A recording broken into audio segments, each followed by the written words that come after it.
Hey everyone, I'm Victor Dwyer, and this is the Marketing Perspective podcast. We get marketing experts on, and we just talk about the latest their perspective in marketing. And today we have Joe on. Joe and I go way back, and we're gonna cover Amazon DSP, the ins and outs. What is the requirement to get on Amazon DSP, and seeing if it's kind of worth it, and really diving in. But starting out, Joe, please tell the audience who you are and how you kind of got started in e-commerce. Yeah, and like you said, we've gone way back, so I really appreciate you having me on. It's always fun to talk to you. Yeah. My background, we'll just do a quick overview. I'm a chemical engineer by training. So I Okay, actually didn't I didn't start even in know that e-commerce. actually. Yeah, so I was doing some normal chemical engineering jobs, project management, stuff like that. Mhm. On the side, I had heard about this thing called selling on Amazon or FBA back in 2014. Yeah. So I started as a seller, and I ended up developing these organic chemistry molecular model kits. They're used for OChem courses in college. So they're required course materials in a lot of colleges. So started building out that brand, and as I was doing that, I found that you could advertise for yourself on Amazon. And Mhm. so that's how I ended up getting in the space, is actually building out tools for myself. And since then, been strictly focused on the Amazon advertising side, and now we're starting to branch into some other channels too. So, co-founder and CEO of Ad Advance. So we're in a digital agency, building our own tools, doing a lot of tests, and happy to share some things that we've learned throughout the way. Cool, that's so awesome. Kind of starting out, the first question is what would you say is a good level of a brand to get to? How much should they be spending to really be on DSP? Like usually numbers that people give me is like $100,000 spend plus is how much they're spending on the advertising side to make sense on DSP. What is your level that you usually see? Yeah, and I'll give you some rough rules of thumb, but the first questions that we usually ask are like, what's your margin? Yeah. Do you have any repeat customers? Like, what's your lifetime value? And how have ads been going up to this point for you? Mhm. And the key reason we ask these is that Amazon DSP and upper funnel strategies in general are not for everyone. So I just want to Yeah. emphasize that. Like, yeah, so it only makes sense for certain products and certain brands. And so the key thing that we want to see is, one, have we utilized all of the aspects within sponsored ads if we're looking at an Amazon seller? And the key reason we want to do that first is to make sure that we've got this solid foundation built out.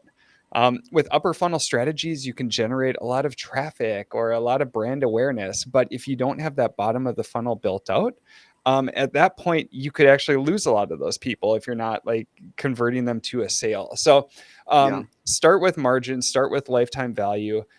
For us, it really depends on the product and how ads have been going. If they feel like they're tapped out on the sponsored ad side and really looking to expand brand presence, say somebody who's spending like 20 grand on sponsored ads, Yeah. DSP can actually make sense. And it makes sense because we can get them started really low in terms of spend. We can kind of get through thresholds and what that looks like. So with us, that may make sense. With Amazon's thresholds, it may not. If you're going Yeah. directly through Amazon, I think that 100 grand mark that you had is probably a good spot, because you're going to have to commit a lot more dollars going Mhm. directly through Amazon. Question: have you ever had a case where the core of Amazon advertising wasn't working, but DSP was working? Where, like, have you ever had a scenario where that has happened before? I'm just curious. Yeah, for Amazon brands itself, I would say if sponsored products is not working, DSP is not going to work. Yeah. And the core reason is that with sponsored products, you're so much lower in the funnel, and you should be converting people and being profitable, or at least break even, or tying into the overall business strategy. Like maybe sponsored products is there to help generate organic ranking. But I would say if sponsored products isn't working, if you're an Amazon seller, going further up the funnel and further away from those people who are directly looking for your products is not going to be a good strategy. And so Yeah. I would really focus on those cases, Mhm. figuring out why sponsored products isn't working. So is it the Yeah. conversion rate? Is my price too low, or maybe it's way too high? Am I properly differentiating against the competition? And so I would really start there. I would not use DSP as a way to like try to help address other underlying issues. And if you're seeing it on the sponsored side, you're going to see it even more with upper funnel strategies. So I haven't seen many cases where, for an Amazon seller, if sponsored isn't working, where DSP would work. Got you. And I'm just curious when it comes to convenience-based products, like you know how there's like search intent-based products and convenience-based products. Like a cell phone would be a convenience-based product. Like, do I Sure. want to get that? Do you ever see? Do you usually do an analysis before saying like, hey, like this is more a convenience-based product. This needs to be on DSP. Like, is that kind of in your flow in your workflow at all? Yeah, yeah. I mean, so one of the key things that we want to consider is what is the average sales cycle or the consideration cycle for somebody looking for our products? Mhm. And where upper funnel strategies find their sweet spot is either for those like higher ticket items, or those other items where you're on the fence, you don't need it. It's not a Mhm. Yeah. necessity. And so, all right, I'm trying to entice somebody to buy this product that they don't technically need. Yeah. That's where upper funnel strategies can really come into play, and can have a ton of power. So it's on the reaching out to people who haven't heard of your brand. Like at the end of the day, what advertising is there for is to try to convert people, try to make sales that wouldn't have Mhm. happened without that ad. Yeah. And that's where upper funnel strategies are awesome. These brand building strategies, these awareness strategies. If you can introduce people to your brand and Mhm. then have the right funnel structure in place where it directs them all the way down to that final sale, if you can figure that out and you can do it well and you can do it profitable and you can expand and broaden it out, like Mhm. you have a huge potential audience that you can Mhm. now expand your brand to. And so that's the ideal case. And that's really what we're looking for with DSP and upper funnel. It's those items that need more of a push or more consideration. Um, Mhm. and those are the ones that are going to perform best using these upper funnel strategies. Okay, so let's address the elephant of the room of DSP. Yeah, So how like you touched on like driving the sale that wouldn't have happened in Amazon DSP. sure. So tell the audience of how to best track the ability to make it where you are not spending on things that wouldn't the sale that wouldn't have already happened on DSP, Sure. because a lot of Yep. those sales that are things that come from and like, hey, we already know those sales would have happened. Like, can you talk about that? Can you touch on that a little bit? For sure. Yep. So there is a good amount of skepticism with reported sales for DSP. And here's one of the reasons why. What we see a lot is if I just go out with DSP and I run retargeting strategies, for instance. Yeah. So somebody looked at my product detail page. Now I serve them a DSP ad, and then they end up converting. My ROAS can look great. Yeah. And my attributed sales to DSP can look great. The key question is, did that ad actually drive the sale, or were they going to purchase anyways? And now I'm just taking credit for it with my DSP ad. And so that's where I feel like a lot of people have gotten burned with DSP is if you just look at these strategies that essentially take advantage of the situation where people are going to purchase anyways, Mhm. sales can really become inflated. Yeah. And so there's a lot of awesome tools, and maybe we can hit on like Amazon Marketing Cloud, and there's first touch attribution, and there's a lot of other cool things that we can hit on. I think one fun case study that we've had that proves that DSP can drive results. We actually we're currently running an advertising campaign. It's for a large company that has many thousands of agents. And so this is Mhm. not an Amazon product whatsoever. And so, one key thing to hit with Amazon's DSP, everybody hears Amazon and they're like, well, okay, if I don't sell on Amazon, I can't utilize it. That is not true. Mhm. Um, Amazon has awesome audiences to target. They have awesome supply sources. And so in this case study, what we're doing is we're running display ads using Amazon's audiences. We're targeting people and serving them ads off of Amazon. So, say on weather.com or your favorite news site. And then once they click through to our landing page, which is specific to this campaign, If they come through and they complete a quote form, then at that point, we consider that a conversion. And with Amazon's DSP, we're able to track that. There's no other way that they would have found this landing page without these ads. And so we're sure that the ads drove these conversions, and we're seeing awesome results. If you compare to other channels, it's looking really good. And so there's a way that you can utilize DSP and upper funnel, right? There's a way that you can juice up the numbers to make it look good in terms of ROAS, but may not have much of an impact. And I think the key thing is kind of distilling where that occurs to make sure that, again, the ads and the spend is there to drive sales that wouldn't have happened without those ads. If we're just taking credit for those sales that would have happened, that's not our core goal. Yeah. And can you what are some actionable advice to someone that's trying to dial in their DSP, where they try DSP and they say, hey, Victor, hey, Joe, it's not working? Like, how would you recommend them to start again to say, hey, here are the 3 steps in order to make sure that you're getting new sales from those DSP ads? Sure. Yeah. So I think a couple of key pieces is, one, we like to start lower in the funnel, meaning less broad, and then work our way up as we go. And so one way that I see people getting burned is they might come in and commit a huge dollar amount for Amazon DSP. And then they say, okay, if I'm selling, like, I don't know, let's say boxing gloves, you could come in with DSP and I could target anybody in market for sporting equipment. Mm-hmm. It's an extremely broad audience. There's going to be millions of people in it. How many people are truly interested in boxing gloves versus like baseball or soccer or running or weightlifting or anything else like that? And so the results are going to look terrible. And so one issue I see is people starting way too broad from the start. Mm-hmm.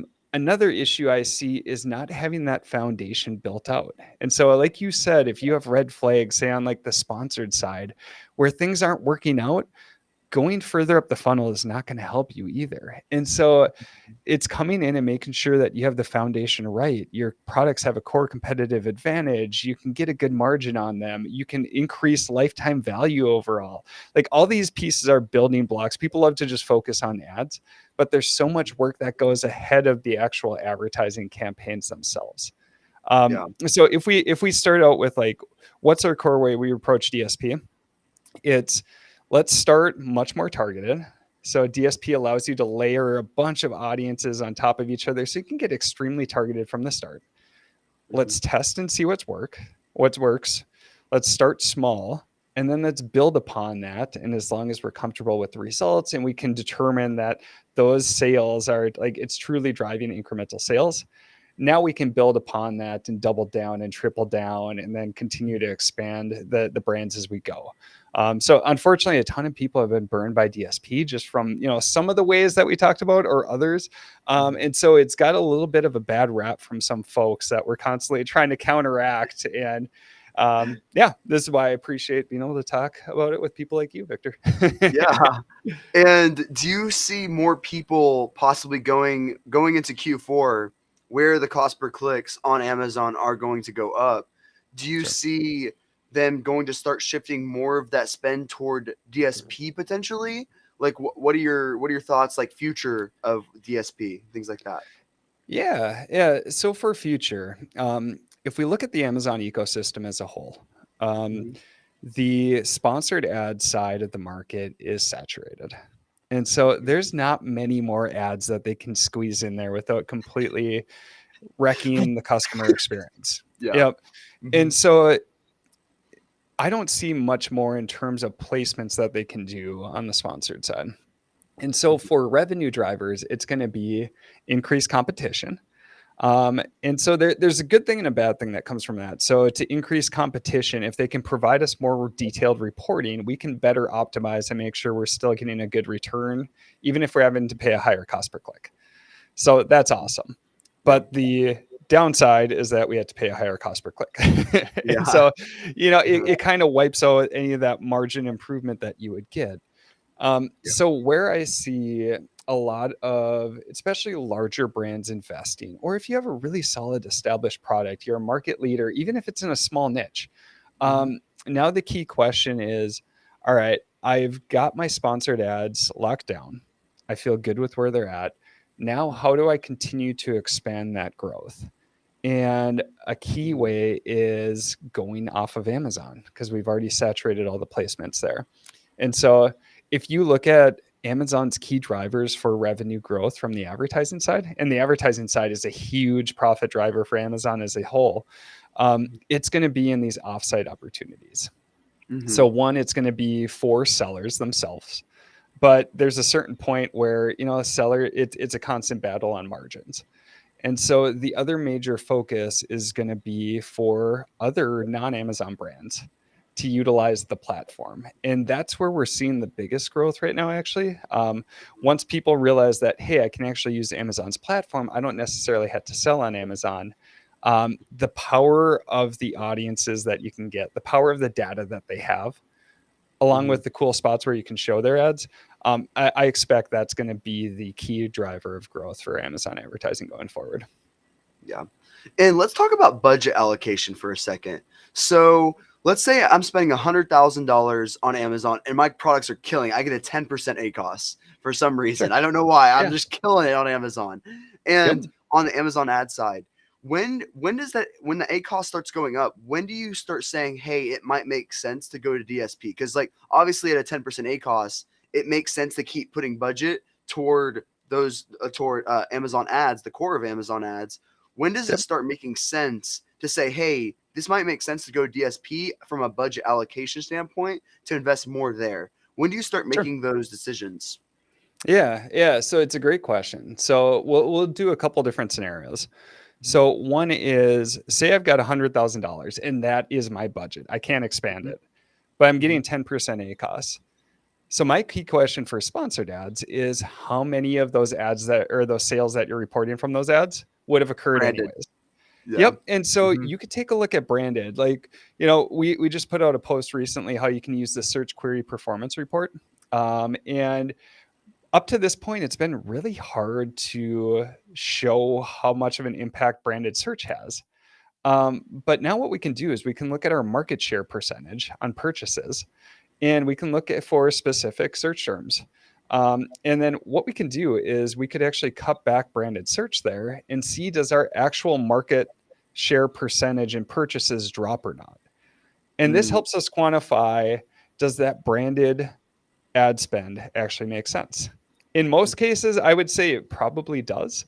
Yeah. You can usually win those spots for cheaper, and the relevancy is super high too. So usually, if you have somebody who's doing branded search, you don't want competitors to be able to conquest and take away those people looking for you. But I would take a deep dive and it's really doing the analysis and figuring out like Mhm. truly how much are these ads, these advertisements, how much are they adding to my overall sales and how much are they taking, they're just taking credit for sales that would have happened. So say if Yeah. you're perfectly optimized and you feel good about branded spend and you're 10% ACOS and that's all you can spend, I wouldn't go into DSP because you're Mhm. already seeing some great results. If you look at it from another perspective and you say, okay, I'm feeling super good on my 100K. And now my goal is to find those other people who aren't specifically searching for me or my products, but draw them into the brand. That's where DSP can come in and be really solid. Mm. ROAS or ACOS is not going to be as good as those really low funnel strategies on the sponsored side. And so Mhm. that's the trade off is how high up the funnel do I want to go? Essentially, how broad do I want to target to try to draw in more sales?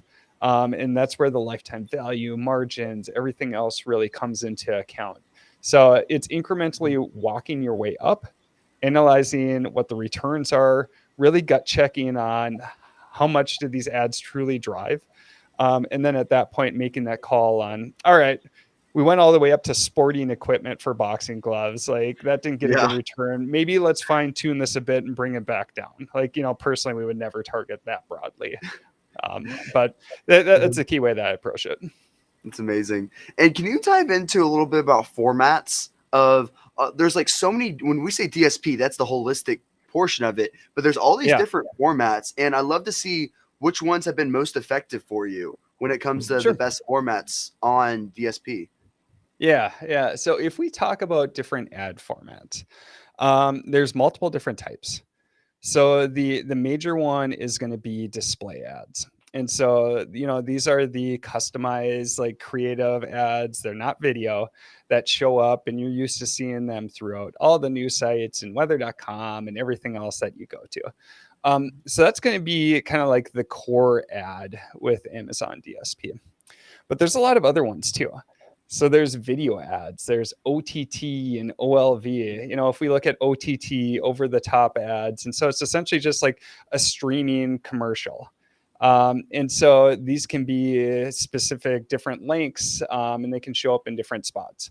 And so, like, for instance, like Fire TV, I believe there's like 150 million Fire devices that are out there. And Mhm. so you can get streaming video ads that show up for these different users. So if they're watching something like Freevee, that's where we can get our ads to show. Amazon also owns like Twitch, so a video game streaming service. So if you have a core demographic that's primarily young and primarily male, this is a great platform for you. You can show display ads. There's video ads that go along with that. There are Amazon just bought Thursday Night Football, and so Wow, that's yeah. crazy. So for the first year, with my understanding, all the ads are the same for everybody that show up. But in the future, what I can see is more customized targeting for those ads. And Yeah. so I can open up my Prime account. I can watch Thursday Night Football. Since I'm logged into Amazon, they know everything that I'm interested in because they know my purchases. And Yeah. so they can show me relevant ads. And so I could watch Thursday Night Football and Vikings playing the Cowboys. I might see a different ad than you see, Victor, when you're Yeah. watching it. That's And then crazy. there's even other crazy stuff that they can do, like they're testing virtual product placements in original content. And Huh. so, for instance, they can record original content. And in one instance, they show like they positioned a bubbly, like the sparkling water next to the Uh-huh. person, but it wasn't really there. So they virtually did that. Or Well, you could have a shelf in the background and it has a bowl, and you could have them fill it up with your candies and kind of spot it there. wow. And so there's so many different ad types, but really, if you distill it down, display's the main one. Then there's video, and then they also offer audio too, which can be injected as different ads from different like audio streaming services. Cool. And what recommendations before someone starts DSP? What creative assets do you recommend they have before kind of launching on DSP? Do you have to have a video? Do you have to have an image? What are the requirements before getting on DSP, creative wise? Yeah, yep. So if you're an Amazon seller, there are responsive ads that can show up, and it just looks like your product listing. And so Mhm. those don't need any specific images or anything like that. And they'll resize. So if you've been on Amazon and then you're browsing around, and all of a sudden you see something that looks like the product that just followed you around the internet, those are those responsive ads that you don't need any specific creative for it. If you're starting to go further up the funnel and you're looking to introduce people to your brand, at that point, then like display creative, and I can provide like specs and everything for you after if people are interested, or just point you to that link. But if you just search for Amazon DSP creative specs, it'll show that. So I would say like the display creative is kind of a big piece if you're going further up the funnel. Mhm. And then if you want to go even further, like really trying to introduce people to your brand, video can be awesome, and it can showcase people using your products or lifestyle type videos that tie people in and connect emotionally with your brand. So yeah, to get into Amazon's DSP, you do not need specific creatives. But then as you start going further up the funnel, that's where specific display or video creatives are going to be really handy. That's super helpful. So we covered the formats and the creative assets related to those formats. What is your recommendation of usually what formats do you usually see that are effective on DSP? I'm curious. Sure. Mhm. Yeah, it really depends on the brand overall and where you're at in the marketing funnel. So I would say if you're trying to introduce people to your brand, and they have a longer consideration period, it's more of those like lifestyle type pictures. So, seeing that car on the beach with the sunset and a good looking couple walking behind it, Yeah. stuff like that really draws people in, and they can look at it and say, I can see myself there. It's going to stick in my head, or I can like click on that and find out more about the brand. So I would say if you're upper funnel, like in terms of video or on the creative, it's really trying to make that emotional connection. And for those people that you're trying to target, you're trying to speak specifically to them where they can see themselves in that ad.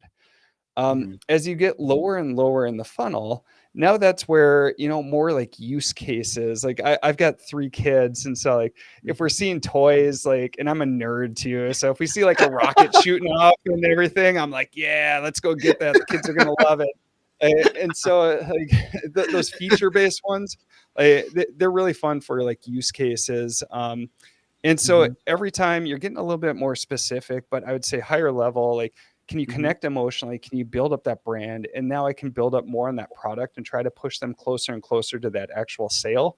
So it's a progression, and it's really based off of who you're targeting. So if you just use a single creative for everybody, it's not going to have as much of an impact as if you can make the person who's seeing it feel like it's directly like designed for them. Yeah. And you touched on Amazon Marketing Cloud. Can you give the audience an intro of what kind of the Marketing Cloud is and kind of how that ties into possibly DSP data and how they're kind of interrelated a bit? Yeah. So Amazon Marketing Cloud, it's one of those tough areas to explain that doesn't sound really confusing. So I think the best way to start is kind of some examples of what we can get from it. So up to this point, sponsored ad data and Amazon DSP data has kind of been siloed. And so it's tough to see, like many people, they're going to say they see a video brand ad, and then they see a display ad on DSP. And then they come over and they do a branded search in Amazon because now they're aware of our brand. And then they click the sponsored product ad, and then they purchase. Well, what happens in the reporting is that sale is attributed to that sponsored product ad. And my ROAS looks really poor for DSP because even though I introduced them, it's last touch attribution on Amazon. So whatever ad they last viewed or clicked on is going to get the sale. And so some really cool things that we can do is Amazon Marketing Cloud allows us to break down those silos between the different ad types. And so we can track things like first touch attribution. So we just talked about last touch attribution, but what first touch attribution is it says, all right, what's the first ad that they saw that eventually led to a sale? And so this is really cool because now you can determine like those emotionally tied branded ads, like what had the biggest impact overall that eventually led to a sale. And then you can start to build it out more where there's like path to conversion. So you can see, all right, if they saw my cool picture or my video of the car on the beach in the sunset, and then they saw this display ad, which now showed how fast this car was and how cool it was too. They're going to have, and car is probably a bad example because you're not going to buy a car on Amazon, but you get where I'm going with it. And then they came over and then they purchased on Amazon. I can see that, okay, maybe if I show this ad and then I try to emphasize this ad after that, you can string these different ads together. And then along with that, there's like demographic information. So maybe that ad really resonates with people in California because they can see the sunset on the beach and it looks like a California beach. Or maybe in Kansas where I lived for a little bit and they don't have too much water. Maybe it doesn't resonate as much. So it's items like that you can kind of string together and really dive down in. So Amazon Marketing Cloud allows you to get a lot deeper than just straight up reported ROAS. The key thing is like for the whole funnel, for that whole journey, what was my advertising spend? How much did I make off of that? Am I getting a true good return on my advertising? Then where can I tweak to make it more powerful? So that's kind of like Amazon Marketing Cloud, not talking about SQL and databases and all that other good stuff that comes with it. Yeah. And question. So we talked about giving DSP to the brand itself, but how do you decide what is a good product to start out with? Because when we do sponsored advertising, we might talk about client acquisition products where it's a low cost barrier of entry, get them to introduce to the brand to get the higher pack if it is a consumable or anything Sure. else like that. How do you decide if a product is a good fit for DSP? I would, as a rule of thumb, I would use your hero products that are working well already on the sponsored side. And so like for your instance, say I want them to buy the single intro product Mhm. and then they come back, say, yep, it's a product that I'm continually reusing, coming back and repurchasing. Let's get them to buy that initial trial pack. And then, all right, now we can use more ads to drive the purchase of that pack with a lot higher quantity, and then continue to drive that brand loyalty. So that can be a great way to go. In the same instance, like if you have a really high priced product, or say it's a product where you have a bunch of accessories. So really focus on the product with a bunch of accessories. So I don't know, a sports action camera that then has all the like the waterproof case and everything else like that. Yeah. Um, yep, let's target that. And then after that point, now we can actually use DSP to retarget them for all the accessories that come along with it too, if they haven't purchased that. So I think it's start with the hero products, start with what really works on the sponsored side. It's Mhm. going to follow along pretty well on what's going to work on with the DSP side. And DSP just really allows you to generate more demand for those hero products, which hopefully introduces them to your brand and drives that really wide lifetime value. Yeah. You touched on a little bit of what brands possibly could be doing wrong on DSP by targeting too broad. Is there anything else that you see when a brand comes to you and says, "Hey, like like they're doing a lot of things wrong." Is there any other scenarios where brands could be going wrong with DSP? Sure. Yep. So I think one is a strict focus on reported ROAS from DSP. And Mhm. so we covered that a bit with how attribution works. And so if you're running DSP right, there's a lot of nuance and intuition that goes into this. And it's looking at the full funnel, including DSP and sponsored ads. So I would say that's another key piece because it's like, all right, if I compare to a branded campaign that I have on sponsored products and I'm getting 5% ACOS, and then I look at this like higher level brand video that maybe drove a bunch of new people in, like the ROAS is going to look a lot worse because the sales is going to be attributed to something lower funnel anyway, and it's higher funnel, so it's going to have a worse ROAS anyways. Yeah. But the key question between the two is again, what ad actually drove more sales that would not have happened without that ad? Yeah. And so, it's a hard question to answer. And so we have more tools at our fingertips than we ever have. The other piece that I'd say is just jumping in with way too much spend from the start. And Mhm. so, what can happen is, say I go in, say I'm spending $100,000 a month. We'll use the example that you brought up, and I come in and we'll just talk about budgets quick for DSP. So if you want Amazon to manage your DSP spend, you typically need to commit about 50 grand a month, is I believe what the baseline is now. So that's a significant amount of spend. Um, Yeah. the other option is going through agencies like us, and we are definitely not the only Amazon DSP agency out there. Mhm. Um, what happens with us is that we can bundle and pool all of the spend that we have. So we're by far meeting those thresholds, but we can get clients started a lot lower. And so the key thing I would be hesitant of is approaching either Amazon or an agency and saying, all right, I'm spending 100 grand a month. Let's just go with like 50K from the start for DSP. Personally, we like to start a lot slower and then ramp it up based off of results. And so, 50K a month, that may be nothing to some big brands. Like, that's fine. We can start there because it's still a small amount. But the key point is like, I would not jump in head first with DSP. I would start incrementally testing it, making sure it's driving those true extra sales, and then building upon those successes as you go. And unfortunately, I've just heard so many bad stories from sellers who have spent so much money on DSP, and then it's like, oh, okay, like Yep. And then DSP sounds bad and they got burned and they lost so much money and they didn't get a true return. And yeah, it just kills me inside to hear that. And so I think the other thing, like just like everything, do a ton of tests, but do them small so you can learn and not learn painfully, and then build upon what really works. So I think that's the other piece that I hear quite a bit. And when you say testing, what aspects are you testing? Like, are you testing the formats? Like can you go through like exactly what you mean by testing when it comes to DSP? Yeah. So if you are running Amazon DSP, another key thing to look at is really dig into, okay, what audiences are we running for? So audiences is one key piece that we can test. And Mhm. when we talk about audiences, it's kind of a general term, but what we can do is there's all these different pre-built audiences within Amazon's DSP.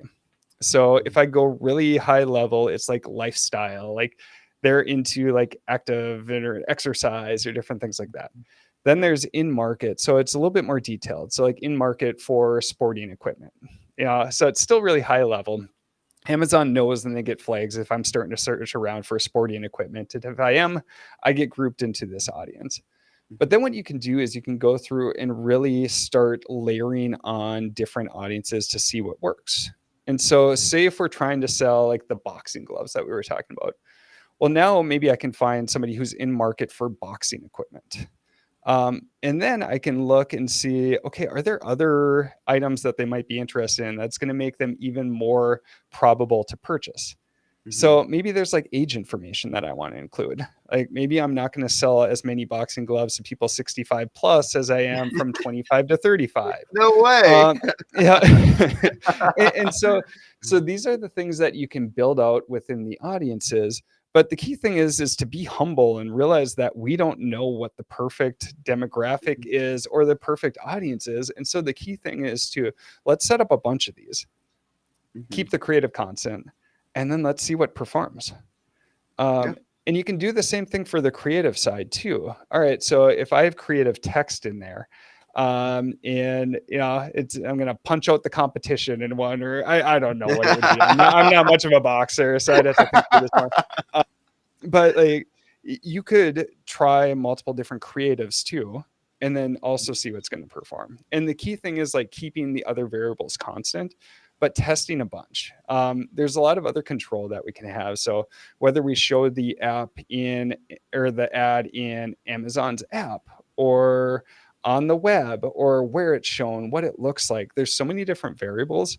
And so the key thing is if people are running Amazon DSP for you, where I've heard people get burned again is huge budget and they just target a single audience with a single creative and it's Yeah. so broad.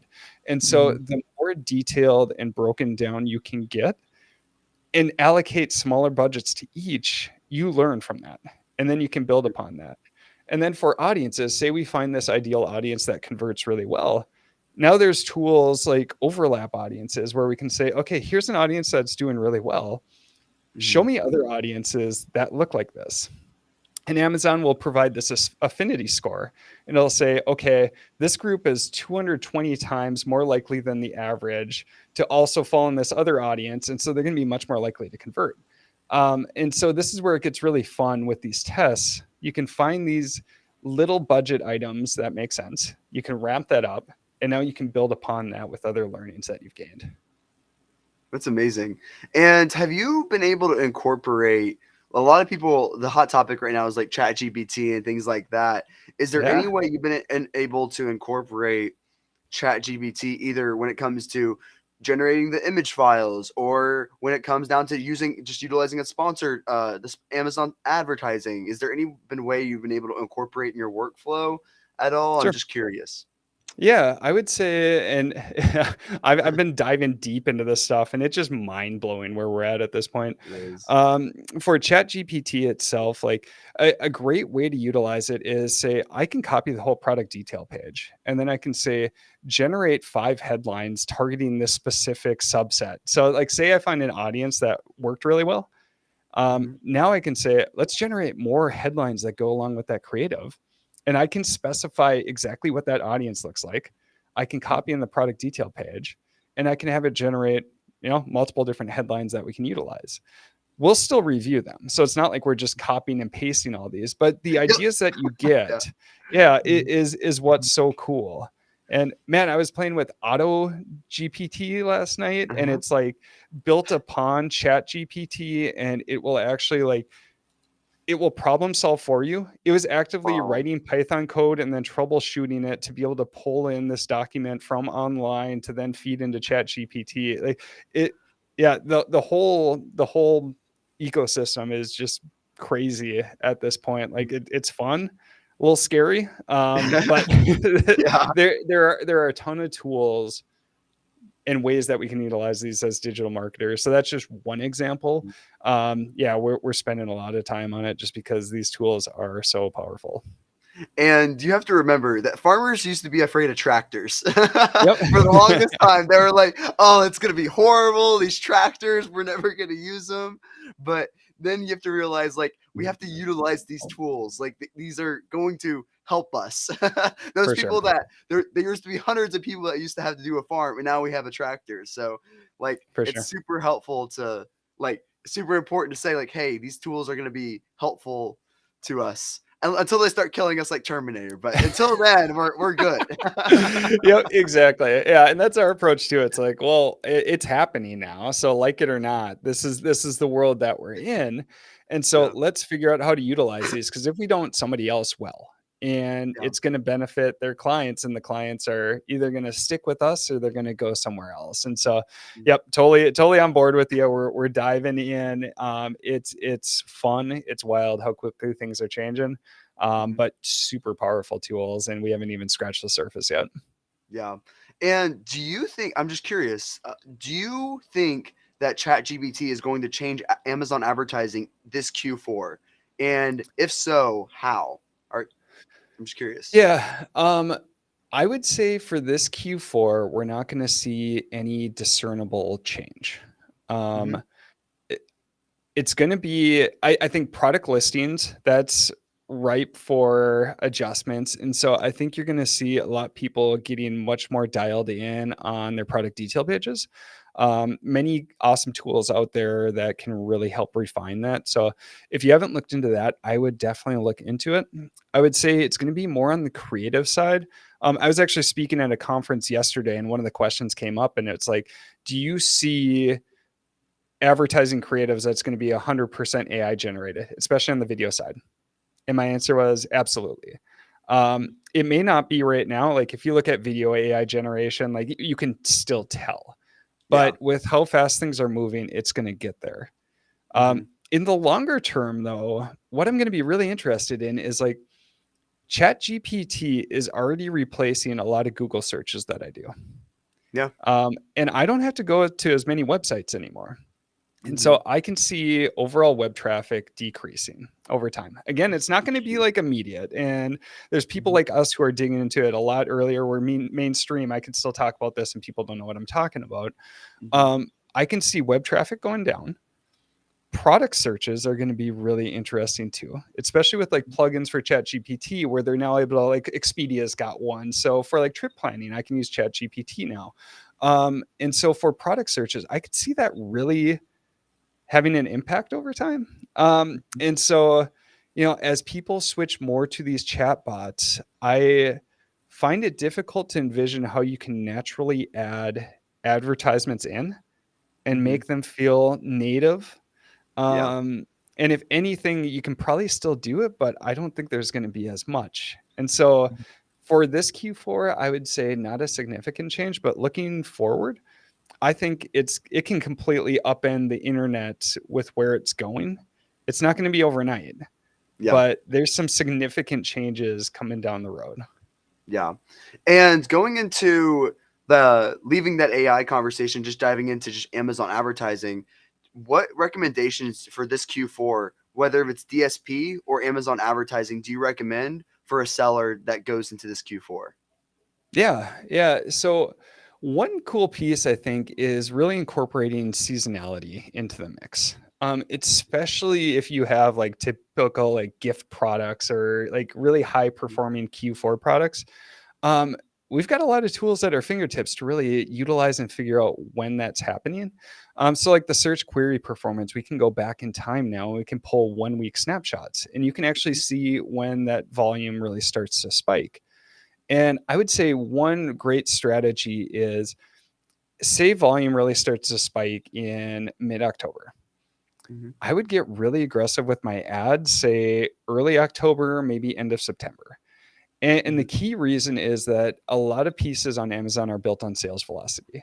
And so if I can get aggressive with my ads, even before that big sales spike happens, now I can juice up that sales velocity before my competitors have had a chance. This should hopefully help organic rankings. This should hopefully help my relevancy with my ads. So now once my competitors get much more aggressive, I've already established myself like a competitive advantage just with my sales velocity. Yeah. So as you're approaching Q4, and one really cool way to do it is you can use DSP for upper funnel. So Mhm. start DSP even earlier. So say like early September, I can start introducing people to my brand. And Mhm. with Amazon Marketing Cloud, I can tell the frequency between the first exposure to when the sale is. So you can actually time this out really well too. That's awesome. And so you can say, all right, I'm going to introduce a lot of people to my brand early September. And then I'm going to move them further down the funnel in late September.